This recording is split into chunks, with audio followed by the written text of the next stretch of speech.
está. É que eu gosto de falar com as mãos. Não sou como a professora André, que tem uma mão presa e outra. Eu gosto de falar com as duas mãos. Já me aconteceu ter que apanhá-las ao lado da sala, porque as mãos saíram e eu tive que ir apanhá-las. Mas consegui recuperar, graças a Deus. Estou muito feliz por estar aqui convosco esta manhã. De facto, não tenho palavras suficientes, vocabulário suficiente, capacidade suficiente para vos dizer a alegria que eu tenho de estar convosco neste congresso e também as saudades que eu tinha de alguns irmãos e algumas irmãs. Outros. Não, dos outros também, menos um bocadinho, mas dos outros também.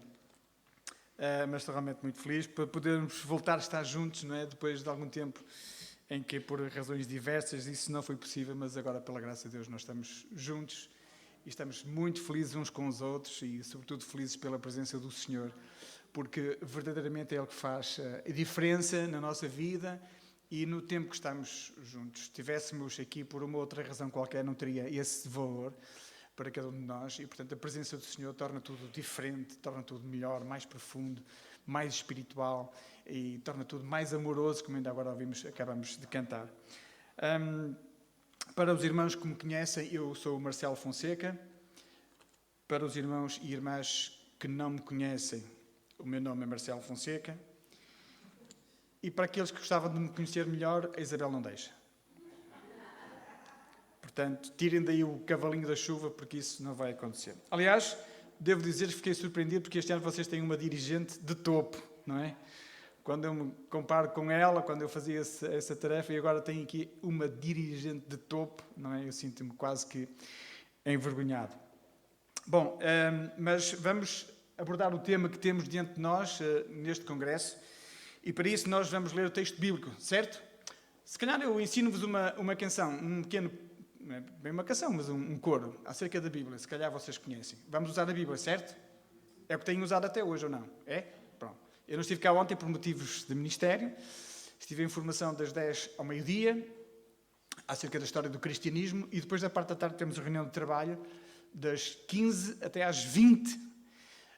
Foi por um bom motivo, temos novos 7 irmãos e irmãs que vão dedicar-se ao ministério diaconal e presbiteral na igreja, e portanto estivemos a fazer a avaliação e a conversa com eles para poderem, a partir de agora, iniciar esse ministério, irmãos e irmãs que estão disponíveis para dar a sua vida em serviço ao Senhor, e isso nos alegra. Bom, foi por essa razão que eu não estive convosco no dia de hoje, mas tenho alegria, como já disse, em estar hoje convosco. Vamos ler o texto? Ontem, peço desculpa. Se eu me enganar alguma coisa, sabe, muita idade, muita esposa durante muitos anos, muito desgaste, é muita coisa.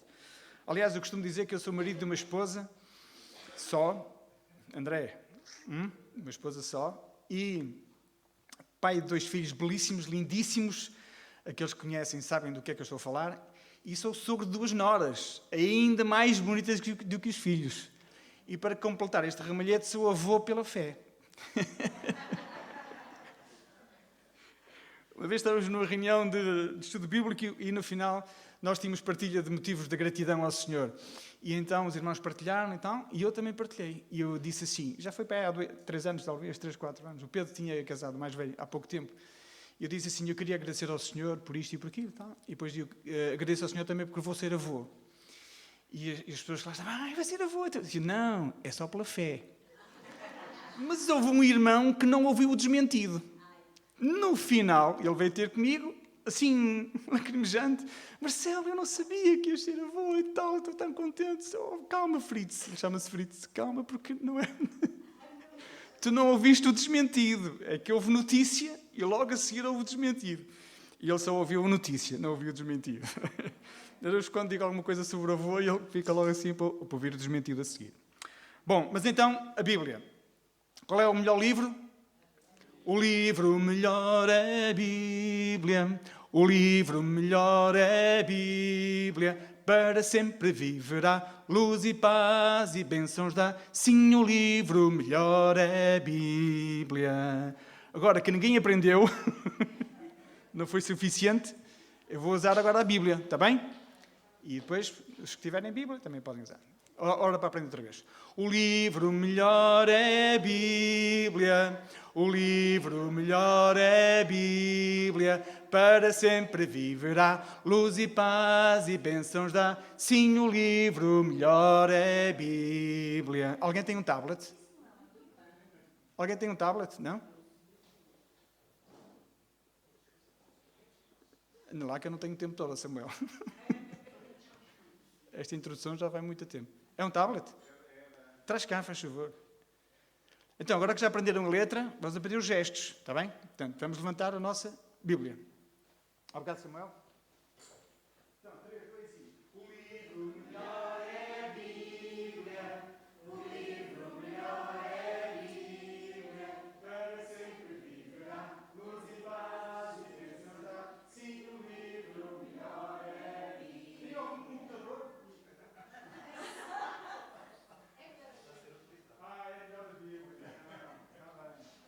Então, agora a sério, o livro melhor é?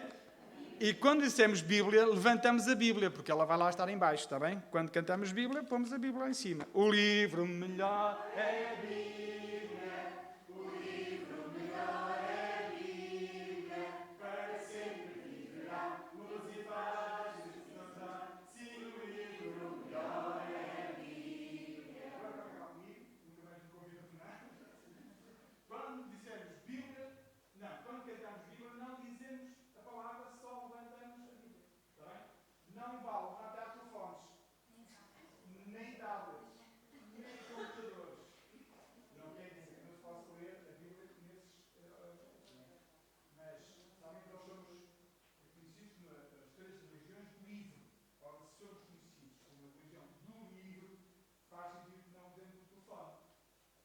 Pelo menos para ler alguma coisa. Bom, posto isto, quando não cantamos Bíblia, fazemos o quê? Nunca cantamos. O livro melhor é. Não cantam Bíblia! O livro melhor é. O livro melhor é.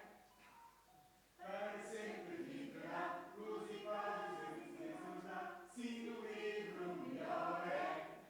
Jeremias, capítulo 18, versículos de 1 a 6.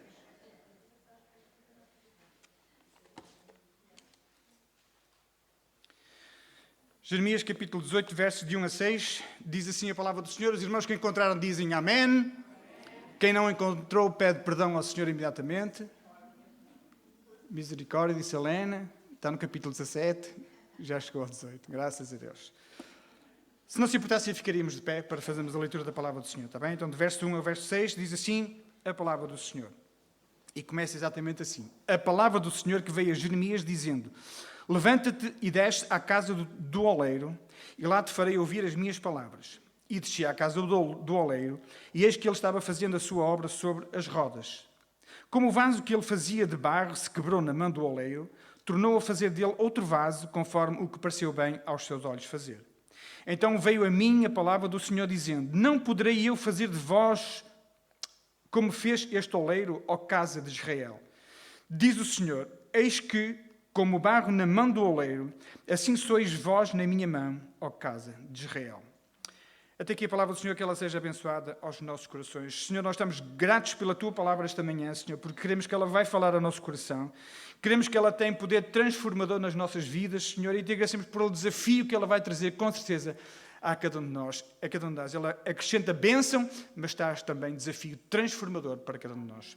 Que ele possa encontrar um coração disponível, Senhor, ansioso por receber o Teu recado, a Tua mensagem nesta manhã. Que as palavras do meu coração, Senhor, as palavras da minha boca sejam agradáveis diante de Ti, o meditado do meu coração. Nosso Deus e meu Deus, libertador nosso, rocha nossa. Em nome de Jesus oramos. Amém. Tenha a bondade de sentar, por favor, irmãos.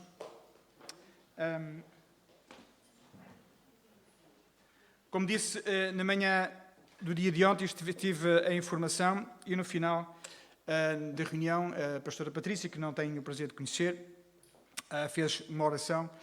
E diz assim, orou pela vida da Isabel, já agora é minha esposa, não sei se sabiam, mas a Isabel é minha esposa, há 34 anos e mais 5 anos de namoro. Tem sido uma experiência muito incrível. Ela conquistou-me pelo amor do Senhor. Foi a verdade. Das primeiras conversas que ela teve comigo, não me disse, tu és assim, tu é não. O Senhor ama-te, Deus é amor. Foi das primeiras conversas que nós tivemos. E pela graça de Deus, depois o nosso percurso foi lindíssimo, como até hoje, com certeza. Bom, a pastora Patrícia estava a orar pela Isabel e dizia assim, no final da reunião, ela está nas suas mãos e não podia estar em melhores mãos. E eu achei isto muito curioso, porque eu estava com esta ideia da pregação e da reflexão para esta manhã acerca das mãos, não é? E de estarmos nas mãos do Senhor. E, de facto, não há melhor lugar onde nós possamos estar do que nas mãos do Senhor. E nós temos dentro de nós a vida do profeta Jeremias. Já ouviram bastantes coisas no dia de ontem, estou certo disso. Hoje também já ouvimos falar sobre isso. Mas o que eu queria trazer até nós esta manhã é que a vida dos profetas era tudo menos fácil. E talvez se nós tivéssemos a opção de escolher entre ser ou não ser, provavelmente cada um de nós escolhia não ser. Eu não quero ser profeta. Eu quero ser outra coisa qualquer, menos profeta. Porque anunciar a vontade de Deus diante de um povo que estava desavindo com Deus, que estava no caminho, no mau caminho, no caminho do pecado, da dissensão, da mentira, da luxúria, o que quer que nós possamos entender. Chegar a esse povo que estava no bem bom da vida, se me permitem a expressão, e dizer, vocês não estão no caminho correto. Vocês não estão a ser obedientes a Deus, vocês não estão dentro do plano de Deus. E eu chegar diante desse povo e dizer isto era terrível. E, portanto, eu não quereria, com certeza, esta função. E, porventura, a minha função aqui esta manhã também é um bocadinho difícil como profeta, por razões diversas. Mas é também difícil. Mas, ainda assim, nós queremos confiar no Senhor. Se não acreditamos que a vida do profeta era difícil, de Jeremias, eu convidava os irmãos, pelo menos, a ficarem atentos à leitura que eu vou fazer da Bíblia, mas está aqui escrito, é só porque é letra maior também. No capítulo 20, versículos de 7 ao versículo 10, e eu vou ler na versão da Bíblia para todos. Então diz assim, isto é para nós entendermos um pouco melhor aquilo que era a dificuldade de ser profeta. Diz o verso 7, Senhor, tu seduziste-me e fui apanhado. És mais forte do que eu, e o teu poder dominou-me. Todos se riem de mim, fazem troça todo o dia. Quando tenho de falar é para gritar, violência, destruição. Sou ridicularizado e escarnecido a todo momento, só porque proclamo as tuas mensagens. Mas quando digo, não quero ser mensageiro do Senhor e não falarei mais do seu nome, então a tua mensagem é como o fogo que me consome todo por dentro. Esforço-me por o controlar, mas não consigo de modo nenhum. E ouço muitos a murmurar. Há terror em toda a parte. Vamos denunciá-lo às autoridades. Até os meus amigos íntimos desejam a minha queda. Talvez ele se deixe apanhar e vencê-lo-emos. Então apanhá-lo-emos e tiraremos vingança. Mas tu, Senhor, tu estás do meu lado. És forte e poderoso. Aleluia. Portanto, meus queridos irmãos, vida fácil de profeta, obrigado, mas não me apetece. Não quero. Muito obrigado. Mas a diferença está no verso 11, quando afirma que o Senhor, e este adversativo do mas, significa que há um significado diferente do que vem agora, daquilo que estava anteriormente. Aquilo que o profeta estava a viver no Senhor, mas tu, Senhor. E ele faz e traz a diferença. Porquê? Porque ele está e ele é. O Senhor está do meu lado, o Senhor está do teu lado. O Senhor está do nosso lado. O Senhor está do lado das Débras, dos Baraques. O Senhor está do lado de cada um dos seus filhos. E Ele é forte e poderoso para fazer, para nos ajudar a fazer, para nos incentivar a fazer. E para nas dificuldades que nós tenhamos, Ele continuar connosco. Ele é forte e poderoso. Irmãos, vou ainda fazer uma segunda introdução, perdoem, mas sei que até às 3 horas da tarde temos tempo, que o nosso querido e Vital não tem esse tempo já agora. Está aqui para fazer as gravações para o programa da televisão, programa Caminhos? Não. É o quê? Luz das Nações. E, portanto, alguém que não queira que a sua imagem apareça, por favor, tem que falar com o Vital ou comigo, nós cortamos tudo. Cortamos tudo. mas ele está cá para fazer essas gravações, está cá, vai almoçar connosco também, estará, e depois estará de saída, portanto não temos o tempo todo. Bom, depois desta pequena introdução, eu creio que nunca mais estarei nem como dirigente, nem como orador do Desperta Débora, e quiçá até mesmo excluído, banido, eu diria até do vosso ambiente, da vossa amizade e da vossa consideração. É que, nesta sociedade de consumo em que nós vivemos, tudo está em vias de ser permutado, trocado, substituído. Se não, vejamos. Temos lá em casa uma caneca de café. Eu gosto muito de tomar café numa caneca. Esta até diz thank you. Nós temos uma caneca preferencial lá em casa todos, não temos? Estão a ouvir ou não? Tem que falar um bocadinho mais alto? Então, temos uma caneca preferencial. Mas às vezes acontece, comigo acontece algumas vezes, que estou a lavar a caneca e... Mas foi a caneca. E quando acontece com o copo é bem pior. Porque o copo é... Mas, se estavam preocupados, não há problema. Porque no Aldi, no Mercador, não tem problema nenhum. Tem outra caneca, mais bonita do que aquela, azul, que é a minha cor. E agora sim, agora estou feliz porque posso voltar a tomar o meu café nesta chave. Às vezes os pratos também acontece isso, não é? Este é pão de milho, um vaso de barro, e nós pomos aqui umas azeitonas, e depois o marido come as azeitonas todas, e de repente... E lá se foi o prato. Mas as promoções que estão no hipermercado é para estas circunstâncias. Até podemos partir um e comprar quantos? Meia dúzia. Porque se comprarmos meia dúzia está mais económico. Uma chatice são as lâmpadas. As lâmpadas, quando fundem lá em casa, é um aborrecimento. Porque há alguns maridos que não sabem mudar lâmpadas. Em vez de atarrachar a lâmpada, atarracham a casa. Tudo à volta. E depois, a lâmpada fundida serve para quê? Serve para nada. Serve para o lixo. Mas, agora, há aquelas lâmpadas que chamam lâmpadas de LED. São mais baratas, mais económicas, dão mais luz, e na compra de uma, traz a outra. Portanto, porquê problema? Partiu, fundiu, não tem problema. Pode substituir. E até aos vasos.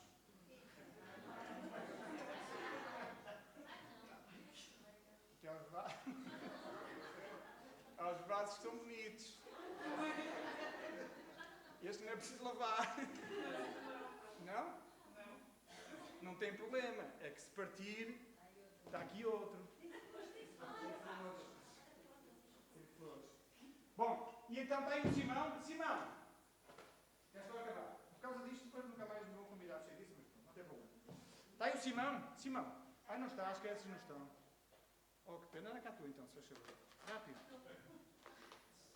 Temos um balão. Que é para partir? Rosinha. Rosinha. E isto dá para brincar, dá para fazer muito, mas às vezes acontece que o balão... Posso experimentar? Aquela irmã não queria que se experimentasse o vaso. Não tem problema, tenho aqui outro. E agora dois, mas este está bem porque tem aqui outro. Então guardamos esse do galo. Bom, a situação é que nós não temos problema porque há de haver substituição para tudo aquilo que nós precisemos. E também se o marido se portar mal, se lá em casa não fizer o que é devido, trocamos por outro. Não há problema nenhum. E se a esposa não fizer o que... Ou a companheira, também não cumprir o que deve cumprir. Não tem mal. Trocamos por duas. É que nós experimentamos a relação A, uma relação A qualquer, e se der, deu. Se não der, temos pena. Trocamos. Às vezes até experimentamos a igreja A ou a igreja B. E vamos lá há algum tempo, e se der, deu. Se não der, temos pena. Trocamos. Troca, substituição, rápida, aparentemente por mais e por melhor. Normalmente dizemos isso. Eu troquei, mas esta é muito melhor, é muito mais bonita. E esta é a ideia da identidade do mundo moderno. Nós vivemos nesta facilitação. E se não deram por conta, por favor, comecem a dar conta que mesmo nas relações pessoais acontece isto. Nós vamos nos juntar para ver se dá, se não der, temos pena. Trocamos com esta leviandade, com esta facilidade. Às vezes também acontece assim um pouco na nossa vida espiritual. Temos que ser honestos diante disso. E muitas vezes também diante das relações pessoais. Porque atitudes de descompromisso, se me permitem este exagero da palavra, e da relativização do valor das pessoas e das relações leva a este estado de coisas. A esta vulgarização das relações e do compromisso, de alguma forma até legalizando e normalizando a falta dele, do compromisso. Contudo, na esfera espiritual, na nossa esfera particular, não pode, não deve ser assim. Pelo menos não é assim que acontece com o nosso Deus. É que se um vaso se partir, e não vejam literalidade nesta expressão, se um vaso se partir ou se quebrar nas mãos do oleiro, ele não vai arranjar outro. Ele vai recompor. Com todo o amor de que nós ouvimos falar há pouco, ele vai recompor, ele vai refazer. Vai reaproveitar aquilo que para nós parecia ser uma impossibilidade, mas para o Senhor não é. Ele vai dar uma nova oportunidade, ele vai reconstruir, vai reedificar. Ele vai reorganizar, reestruturar as condições, a estrutura que ficou debilitada, partida, esventrada. O Senhor tem o poder, quer fazer a reorganização da nossa vida. E seguramente, irmãos, o resultado deste segundo vaso vai ser esse sim, muito melhor, muito mais bonito, muito mais extraordinário nas mãos do Senhor. A obra do oleiro, a obra de Deus, tem esta particularidade. Quando refaz, quando reorganiza, torna melhor, torna mais perfeito, mais bonito, mais eficaz. Queria que nós tivéssemos esta noção esta manhã, que nenhum de nós vai ser trocado pelo Senhor, vai ser substituído pelo Senhor. Ainda que tenhamos imperfeição em cada um de nós, ainda que sejamos fracos, ainda que sejamos vasos pouco bonitos ao nosso olhar, porventura, ao olhar dos outros, porventura. Mas quando o Senhor refizer o nosso vaso, quando Ele nos reorganizar, Ele vai fazer algo muito melhor, muito mais bonito do que aquilo que estava anteriormente. E não nos vai substituir. Não vai atrás de uma promoção qualquer, arranjar não sei quantos mais para colocar no nosso lugar. Porque nós somos únicos para o Senhor. Não há troca, não há substituição. Não há vulgarização na relação de Deus com cada um de nós. Porque de nós para o Senhor tem um valor incomensurável. Não temos palavras para identificar o valor que cada um de nós, na sua perfeição, na sua imperfeição, na sua fragilidade, vulnerabilidade, na sua eloquência, no que quer que seja, cada um de nós tem um valor incomensurável para o Senhor. Se acontecer alguma coisa na nossa vida que parta, o Senhor vai pegar no caco. Vai pegar naquilo em que nós nos tornamos numa certa ocasião. Vai refazer, vai recompor, vai reorganizar, vai corrigir as imperfeições que estavam naquele primeiro vaso. E o segundo vaso que surgir, ó Maria, tu põe-te a toques.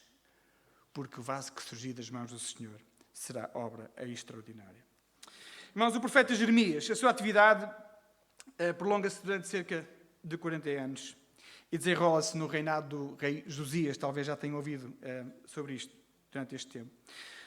O profeta Jeremias é com certeza um dos maiores profetas do Antigo Testamento. Ele era o exemplo de um homem de Deus, um jovem de Deus. E a sua submissão à chamada de Deus e a sua devoção à palavra são definitivamente um marco no seu ministério e exemplo para cada um de nós. Jeremias foi chamado muito jovem e como membro de uma família sacerdotal, como também já ouvimos esta manhã, ele era um dos candidatos a servir no templo. Mais tranquilo. Mas foi profeta. Candidato a servir no templo. Contudo, o Senhor tinha outro plano para a sua vida. Contudo, o Senhor tem outro plano para a nossa vida. Talvez ainda não saibamos qual é o plano novo para a nossa vida. Talvez já tivéssemos vivido vários planos de Deus para a nossa vida. E neste momento estamos numa certa encruzilhada, não sei muito bem, mas Deus tem um plano para a tua vida. Deus ainda tem um plano para a minha vida. Deus tem um plano para a vida de cada um de nós. Talvez nós pensemos, bom, eu pertenço a uma família sacerdotal, o meu serviço vai ser tranquilo, sossegado, descansado, mas o Senhor tem um plano para a minha vida, que pode não ser coincidente com o meu. Jeremias vive num dos momentos mais dramáticos da história do seu povo. O exército de Nabucodonosor cercou Jerusalém, a cidade de Jerusalém, está para a tomar de assalto e para a saquear e para a destruir. O rei e os comandantes do exército perderam completamente a cabeça e tomam decisões insensatas. Os chefes religiosos, em vez de se darem conta de que se aproxima essa ruína, pelo contrário, abençoam as escolhas dos militares e incitam o povo, exclamando, como lemos em Jeremias capítulo 6, 13 e 14, tudo corre bem, não vos acontecerá nada de mal. Enquanto, pelo contrário, tudo corre mal e está próxima a catástrofe. Quando nós nos afastamos do Senhor, parece que tudo vai bem, mas a catástrofe pode vir. Parece que tudo está feliz na nossa vida, até podemos trocar as coisas quantas vezes quisermos nas promoções que acontecem a todo lado. Tudo está bem, é-nos dito pelas vozes que não nos interessam ouvir, mas que estão sempre sobre nós. E não nos damos conta de que as coisas estão mal e que a catástrofe pode estar perto de nós. Verso 13. Todos, grandes e pequenos, foram desonestos no negócio. Até os profetas e os sacerdotes se corromperam. Verso 14. Dando pouca atenção às desgraças do meu povo, dizendo que vai tudo muito bem, quando não é verdade. Tudo vai ficar bem, dizia-se agora na Covid. Nem tudo ficou bem e outras coisas ficaram pior do que aquilo que estava. Jeremias parece ser a pessoa menos indicada para entrar neste conflito. É jovem, tímido, sensível, apaixonado por uma vida tranquila e alheia às polémicas. O seu sonho é viver tranquilo, em Ananote, com a sua família, mas o Senhor chama-o para uma missão difícil e arriscada. Tudo aquilo que ele não pensava e não queria. E quando o Senhor chama cada uma de vocês para ser Baraque e para ser Débora, chama-nos exatamente para isto. Talvez não estivéssemos à espera. Talvez achássemos que se fôssemos jovens demais, tímidos demais.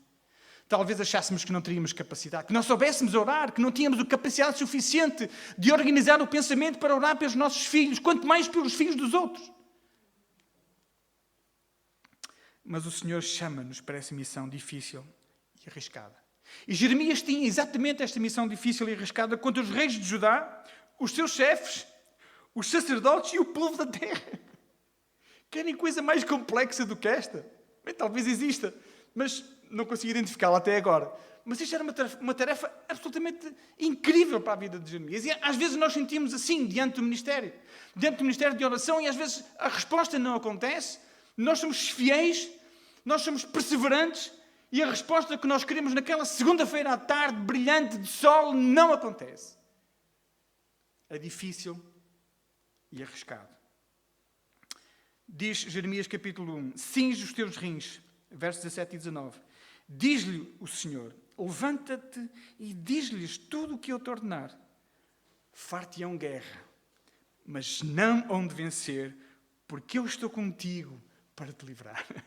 Débora e Baraque, far-te-ão guerra, far-nos-ão guerra, dificultarão o nosso ministério, dificultarão a nossa perseverança, dificultarão a nossa dedicação. Muitas vozes que virão à nossa cabeça dizer está tudo bem quando está tudo mal, para nos dificultar a ação. Mas temos que nos lembrar sempre e em todo o momento aquilo que a palavra nos diz, não onde vencer, porque eu estou contigo para te livrar. Quando? Quantas vezes? Todas as vezes. Onde? Quando? E quantas vezes seja necessário. Talvez nós, Déboras e Baraques, aqui presentes, desejássemos também essa vida tranquila. Com a família, à lareira, quem sabe no Hotel Cabecinho, a tomar um café, uma bebida, um digestivo. Ou então a substituir as lâmpadas fundidas e a comprar vasos ainda mais bonitos e copos para substituir aqueles que o marido partiu a lavar a louça. Mas o Senhor, na sua infinita misericórdia, chamou-nos para uma missão difícil e arriscada. É estranha a vida de oração. É muito estranho quando nós se falarmos sobre oração e dizer que é difícil e que é arriscado. Ela é difícil porque o que está na essência da nossa oração é algo que é essencial. transcendente. É algo que é fundamental para a sociedade, para as igrejas, para as famílias, para o futuro que nós construímos hoje, mas também para o presente que nós iniciamos ontem. É que o que está em causa, irmãos, é a vida dos nossos filhos. E sendo isso a essência da nossa oração, será sempre difícil e arriscado este tempo de oração, este ministério de oração. Contudo, o Senhor chama-nos para este ministério, dizendo que estará connosco, porque Ele está connosco, como vimos, e Ele é forte e poderoso para nos livrar. E nesta dificuldade, neste arriscar de oração, de vida, o Senhor não nos vai abandonar em momento nenhum. A essência são os nossos adolescentes, os nossos jovens, as nossas crianças, queremos também incluir e devemos incluir as nossas crianças. É que a geração que nós queremos ver comprometida com o Senhor. Uma geração que nós estamos a orar há cerca de 18 anos, desde o início do Ministério da Desperta Débora. Temos visto alguns frutos. Gostaríamos de ver muitos mais frutos. Gostaríamos de ver mais rapazes e raparigas, adolescentes, jovens, crianças rendidos aos pés do Senhor. Uma geração verdadeiramente comprometida com o Senhor, que era capaz de ir mudando a nossa sociedade. Esta sociedade de consumo, esta sociedade da vulgarização das relações humanas, no desrespeito daquilo que é a nossa identidade e a nossa criação de Deus. Uma geração que estivesse a ser formatada, formada, estruturada na palavra de Deus, não nos telefones, não nos telemóveis, não nos tablets, nem nos computadores, nem na Netflix, embora esteja coisas interessantes. Mas esta geração comprimida capaz de alterar o rumo das coisas, verdadeiramente capaz. E é por isso que é difícil. É difícil nós perseverarmos. É difícil nós pagarmos o preço da disciplina da oração. É difícil pagarmos o preço da dedicação, da disponibilidade. É difícil pagarmos o preço do joelho dobrado diante do Senhor. É difícil pagarmos o preço do lugar onde eu vou orar, da frustração, da espera e muitas vezes da lágrima decepcionada, porque a resposta do Senhor não está a acontecer no tempo que eu desejava, legitimamente desejado por mim. Irmãos, é difícil, mas não nos esqueçamos, porque todas essas coisas não hão de vencer. Porquê? Porque eu estou contigo para te livrar, diz o Senhor. O Senhor dizia a Jeremias naquela altura, aquele jovem tímido, chorão, como eu às vezes sou. Mas dizia, não, a tarefa é árdua, é difícil, é verdade. Mas não hão de vencer. Irmãs e irmãos, precisamos de estar estruturados nesta convicção de que essas coisas que nos dizem que estão bem, não estando bem, esse desafio para o qual o Senhor nos tem lançado, não hão de vencer a nossa oração, porque o Senhor, a seu tempo e atempadamente, responderá. E é simultaneamente arriscada porque nos farão guerra, nos trarão dificuldades. E podemos ter a certeza absoluta disso. Obstáculos vão surgir com certeza. Talvez até soframos alguma perda na nossa vida. Perda dos que nos são mais queridos, perda de oportunidades que nós achávamos que eram extraordinárias. Arriscada porque sofreremos ataques do inimigo das nossas almas. E ele está aí à nossa volta. Arriscado porque também nos arriscamos à ausência de resposta do Senhor. Arriscado porque viveremos o risco do desaire e arriscamos-nos a viver uma vida assente exclusivamente na fé. Porque às vezes, irmãos, nós nos centramos no motivo da oração, esquecendo-nos que a vontade de Deus pode estar contrária à nossa vontade. Sendo certo que Ele tem sempre o melhor. Às vezes o melhor não é coincidente com o que nós achamos. E por muito que isso nos possa custar, essa é a vontade soberana do Senhor. Quem sou eu para controlar a vontade de Deus? Senhor, eu oro porque eu tenho joelho, Senhor. Todos os motivos serão com certeza legítimos, irmãos. Mas por muito que nos custe, o Senhor é soberano. O Senhor é soberano. Ele sabe tudo. Sabe todas as coisas. Sabe tudo sobre nós. E Ele promete-nos que essas coisas não vão de vencer. Porque Ele está comigo. Ele está contigo para nos livrar. Conhecido como o profeta chorão, Jeremias, e eu também, durante o seu ministério, Jeremias derramou muitas lágrimas em favor do seu povo. Porque era duro ver o povo autodestruir-se. Era duro ver o povo a desobedecer ao Senhor deliberadamente e a caminhar no pecado e na dissensão. Irmãos, tenho a certeza que muitas lágrimas temos derramado nós, pais e mães de oração, em favor dos nossos adolescentes, dos nossos jovens, dos nossos filhos, daqueles que têm sido colocados diante de nós como motivo de oração, dos nossos filhos biológicos e daqueles que são adotados espiritualmente. Como pai do Pedro e do Miguel, em 2 momentos da nossa vida, tivemos, por saúde dos nossos 2 filhos, momentos de grande dificuldade. E houve um deles que, graças a Deus, todos eles ultrapassados, mas houve um deles que foi o do Pedro, já foi há uns anos. Ele teve um problema no joelho e, enfim, parecia-nos que por alguma incúria de alguém, o Pedro iria ficar com o joelho preso, chamado flexo, e, portanto, teria que viver a sua vida. Ele, na altura, teria 27, 28 anos, talvez. Menos. Oh, meu, Marcelo, tem menos. Não é 20, não. 22, eu disse 25. Até menos, Marcelo. Bom, então, houve este pensamento de que poderia ter sido algo feito e não foi feito. E então o meu filho, o meu primogénito, que desvendou tantas coisas, não é, na nossa vida, desvendou não, desbravou tanta coisa, estava com esse problema sério e nós não sabíamos como é que poderíamos resolver aquilo. E, claro que a Isabel também sentiu, obviamente, mas eu senti uma dor tão profunda, tão inexplicável, irmãos. Tão inexplicável. Porque o nosso amor pelos nossos filhos é absolutamente inexplicável.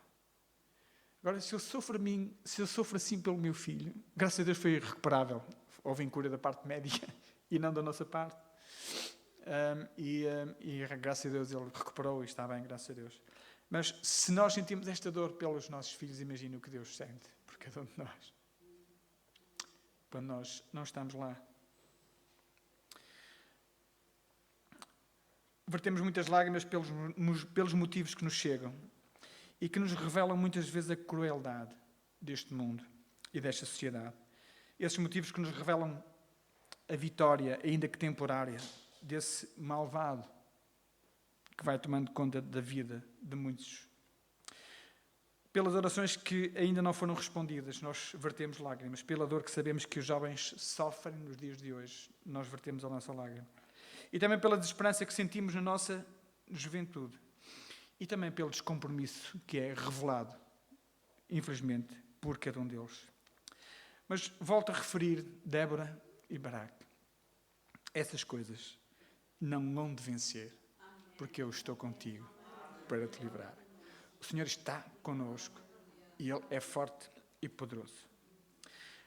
As profecias de Jeremias anunciaram a invasão da Babilónia e a ruína de Judá e de Jerusalém. Ele também prevê a destruição do templo e o cativeiro de 70 anos na Babilónia, que nós conhecemos. Era o resultado da desobediência do povo. A dureza do coração do povo levou-os a tentar por diversas vezes contra a vida do profeta. E, embora espancado e preso por diversas vezes, Jeremias não cedia à tentação de anunciar algo que Deus não lhe tivesse dito. Ele quis sempre estar dentro do propósito de Deus. E por isso ele pôde testemunhar também o cumprimento da maior parte daquilo que profetizou, inclusive a destruição de Jerusalém no ano de 586, antes de Cristo, como sabemos. E por isso, Jeremias, irmãos, deve ser uma inspiração para todos aqueles que almejam o ministério da oração, naquilo que é o exemplo de perseverança, de confiança e de submissão à vontade do Senhor. O seu comprometimento com a vontade e com a palavra de Deus e com o desígnio de Deus e com a chamada de Deus para a sua vida são uma inspiração para cada um de nós. E por isso nós o podemos ter como referência na nossa vida. Falando um pouco sobre as mãos, é melhor estar nas mãos de Deus. Estar nas mãos é estar a ser cuidado, é estar sem abandono, é estar apropriado, é estar em segurança, tudo em ordem, sem prejuízo e nenhuma preocupação. Estamos nas mãos de Deus, tranquilos, sossegados, protegidos, nesse lugar que é acolhedor e de repouso. As mãos são capazes de transmitir uma riqueza insondável de gestos, de cuidados e de significado. Creio que os netos estejam em boas mãos quando ficam com a avó Lena.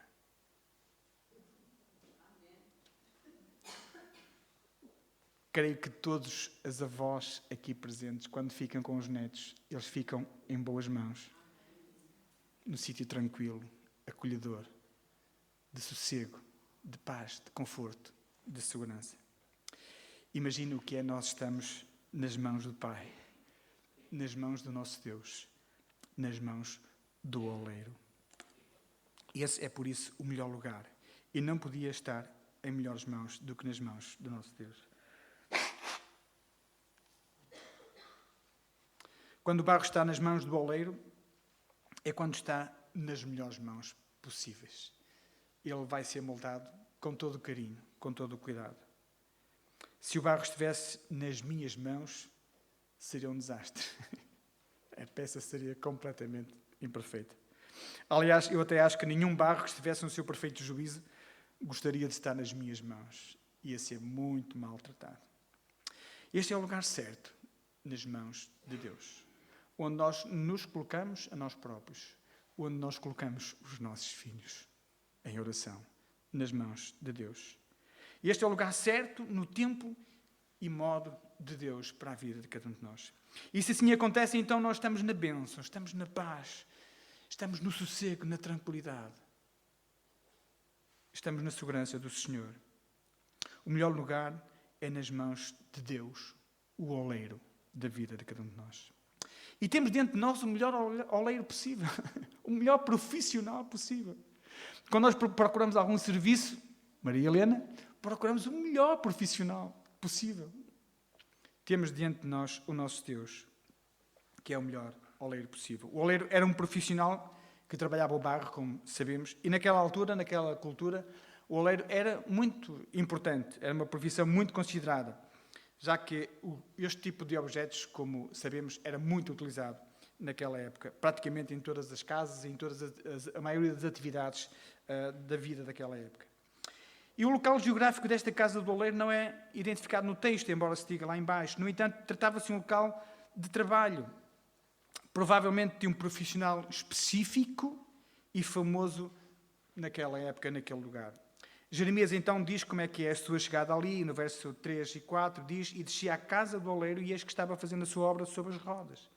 Como o vaso que ele fazia de barro se quebrou na mão do oleiro, tornou a fazer dele outro vaso, conforme o que pareceu bem aos seus olhos." Irmãos, que lições preciosas nós temos neste texto, quando ele desce à casa do oleiro. E depois desta afirmação do profeta Jeremias, o Senhor começa a evidenciar a aplicação que ele quer comunicar neste tempo. No verso 6 que nós já lemos algumas vezes, diz: "Não poderei eu fazer de vós como fez este oleiro à casa de Israel?"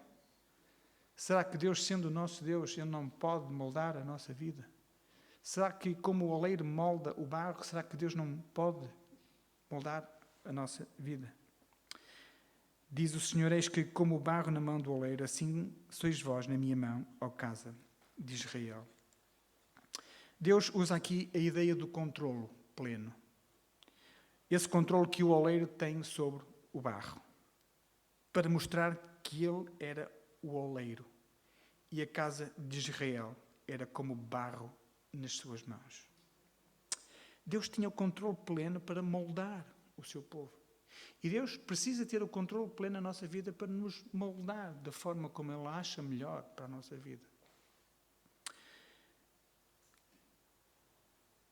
Porque Ele é Deus, porque Ele é Senhor. Não nos esqueçamos deste contexto de rebeldia que temos estado a falar sobre o povo nesta época. Porque Ele é Deus e porque Ele é Senhor, então Ele é o oleiro das nossas vidas. Ele quer ser o oleiro das nossas vidas. Irmãos, e se achamos que estamos nas melhores mãos, e se achamos que estamos no melhor lugar, e se achamos que Ele é o oleiro dos oleiros, então só podemos deixar que Ele seja o modelador da nossa vida. Só podemos deixar que Ele faça a obra nas nossas vidas. Porque Ele e só Ele tem o melhor para mim. Ele tem o melhor projeto. O Senhor tem o melhor desenho, a melhor funcionalidade. Só Ele tem aquele cuidado extremo, aquele retoque, aquele requinte. O carinho, a dedicação, a beleza e o encanto da peça final que seremos cada um de nós e que somos cada um de nós à medida que o Senhor vai moldando a nossa vida. Às vezes é preciso partir a peça para refazer. Quando o Senhor refaz, vai ser melhor. Incomparavelmente melhor. A questão pode colocar-se então, se nós queremos ser... a questão pode colocar-se na dificuldade de nós queremos ser simultaneamente, tudo junto, queremos ser nós, muitas vezes, o quê? O barro, a argila, a areia, o oleiro, as rodas, a de cima e a de baixo, e queremos ser também os pés, que fazem andar a roda, não é? E queremos também ser a água, muito importante, já ouvimos falar na água. E queremos ser o desenhador também, e queremos ser o arquiteto, e o engenheiro que vai pôr a peça nas condições ideais. E até queremos depois, pasme, ser a peça final. Linda, escultural, irrepreensível. Mas que servirá para muito pouco. Será muito, muito frágil. E de pouca utilidade. A não ser para elogiar o nosso ego, a nossa eloquência, o nosso orgulho próprio. Em conclusão, queridos irmãos e irmãs, como pais de oração, nós precisamos de coragem para sermos barro moldável nas mãos do oleiro. Para enfrentarmos com coragem e determinação a missão de oração, difícil e arriscada para que fomos chamados. Precisamos de coragem para deixarmos que todas as correções, todas as emendas, todo o endireitar, todo o reparar sejam feitas pelo Deus de Israel, pelo nosso Deus na nossa vida. Precisamos de coragem para descermos à casa do oleiro, como um vaso velho, um vaso quebrado, um vaso arruinado. Mas para subirmos como um vaso novo, restaurado pelas mãos do oleiro. Precisamos de coragem para entregarmos o vaso cheio de imperfeições que somos cada um de nós e deixar que Ele o transforme em vaso de bênção. Precisamos de coragem, porque alguns vasos de barro são para desonra, como a palavra nos diz. Precisamos, por isso, de coragem para lhe pedirmos hoje: Senhor, faz-me um vaso para a honra. No lugar onde eu esteja, Senhor, faz-me um vaso para a honra. Senhor, faz-me um vaso de bênção. Não importa a minha eloquência, não importa a minha beleza exterior, não importam as minhas capacidades, não importam as minhas formações, não importa nada daquilo que eu sou, Senhor. Senhor, destrói e refaz. Quebra este vaso velho, este vaso arruinado, que só acredita em si próprio. Faz um vaso, faz em mim, Senhor, um vaso de bênção. Faz em mim um vaso para a honra, Senhor.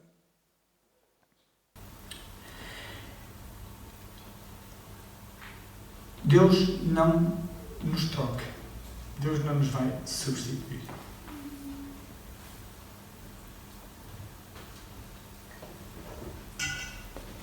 Mesmo que o vaso caísse e partisse, o Senhor não ia à procura de mais outro, mais nenhum. Cada um de nós tem um valor que é insuperável, insubstituível. Se o vaso caísse e se partisse, o Senhor ia juntar todo o tipo de tempo, ia fazer nova obra em cada um de nós. E nós precisamos deixar que isso aconteça, confiando no oleiro dos oleiros, confiando no Senhor dos Senhores, confiando naquilo que sabe que tem melhor para cada um de nós, confiando naquilo que nos diz: essas coisas não vão te vencer, porque estarei contigo para te livrar, para te salvar. Nós temos uma missão difícil e arriscada, mas simultaneamente gloriosa, daquilo que é a nossa obrigação e a nossa dependência do Senhor. Que Deus nos abençoe e não nos dê a coragem de continuarmos a sermos vaso de bênção, vaso e que queiramos cada um de nós estar a cada dia as mãos de volta. E esse lugar de excelência que nós devemos almejar a cada dia.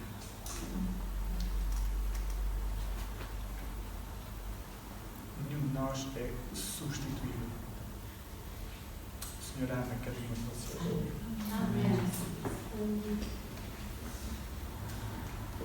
Já está pronto para corrigir a nossa imperfeição. Nossa fragilidade. Que o Senhor possa continuar a trabalhar em nós, fazer um vaso de bênção e um vaso de honra à sua glória. Que a minha oração.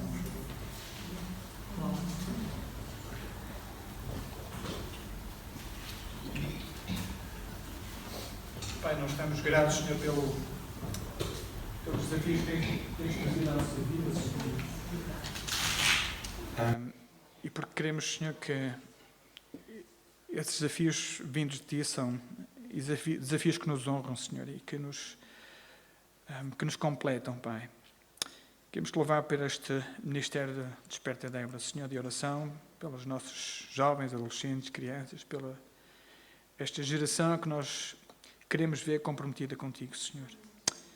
Pai, identificamos como sendo difícil e arriscado, Senhor, como vimos esta manhã, mas também sabemos que estás connosco.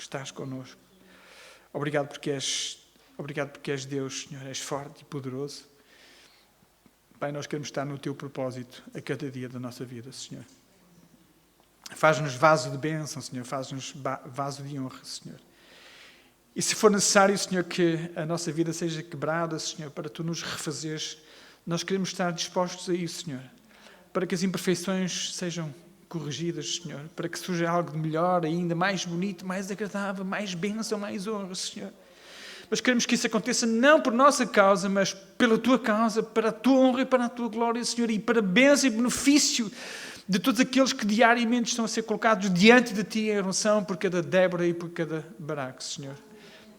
Senhor, continuamos a interceder pelos nossos filhos, pela nossa juventude, pela juventude deste país, que sofre, Senhor, a crueldade do mundo e da sociedade, Senhor, que é atroz para cada um deles, Pai, que não lhes dá a resposta que eles realmente precisam, Senhor. Ajuda-nos a cada um de nós a estarmos nessa primeira linha em oração, colocando-nos diante de Ti, Senhor. Sabendo que Tu também, nas suas vidas, queres fazer uma obra maravilhosa e vais fazer essa obra maravilhosa nas suas vidas. Tem misericórdia de cada um de nós, Senhor. Nós queremos estar nesse lugar maravilhoso, que são as Tuas mãos, Senhor, para nos fazeres, para nos refazeres, para nos construir, para nos reconstruir, quantas vezes forem necessárias. Confiamos no oleiro, confiamos nas Tuas mãos, confiamos na Tua vontade para cada um de nós. Obrigado porque nada dessas coisas nos irão vencer, porque estás connosco para nos livrar. Amém.